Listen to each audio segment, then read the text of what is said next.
Welcome to another video of capital budgeting.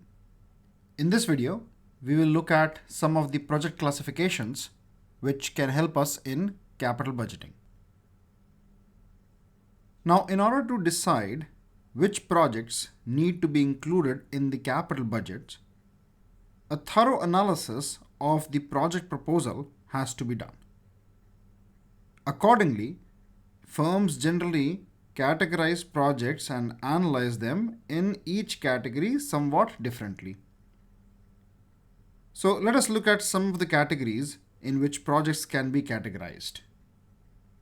The first category that we'll look at is that of replacement projects, mainly for maintenance of business.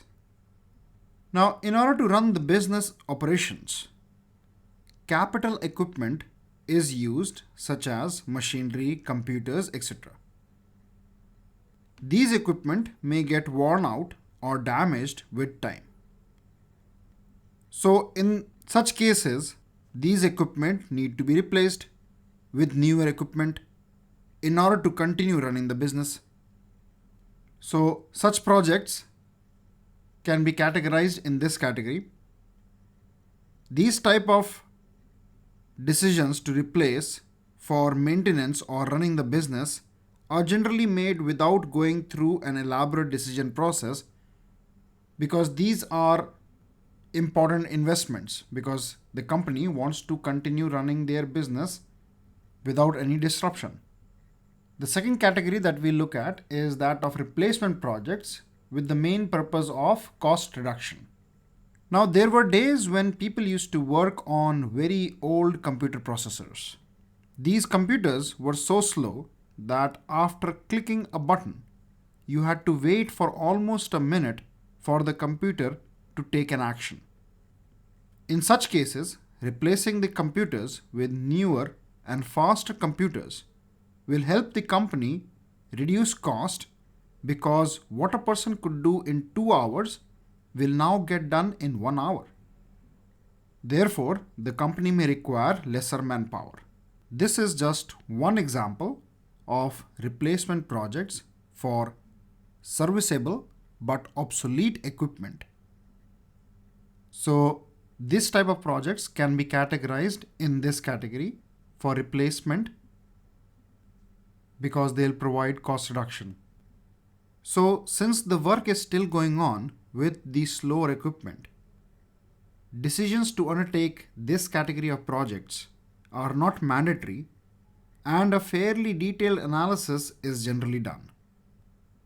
The third category is of projects which can help in expansion of existing products or markets. Let's say that there is a company which is into manufacturing of shoes and has 50 retail outlets in the city of Mumbai. Now, the company may decide to open up 25 new retail outlets in Mumbai and also increase the output of the shoe production by 50%. Now, for making the right decisions to choose these projects, a good analysis needs to be done. The analysis will mostly be based on the sales forecast for the growth in demand. The fourth category that we look at is of projects required for expansion into new products or new markets. Now, in order to increase the business revenues, companies decide to produce new products or to expand to new geographic areas. These are strategic decisions which require investment of a large sum of money and may have delayed payback. So, a detailed analysis is required for these investments, and the final decision is generally made by the top management. The fifth category is that of regulatory or statutory projects.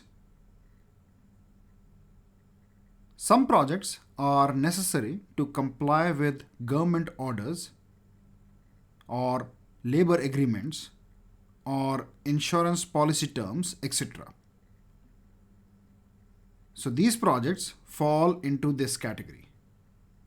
These projects are not optional and have to be complied by every organization. These projects are also known as mandatory projects. The sixth category that we'll look at is of other projects, which may include projects for office building improvements, parking lots, etc.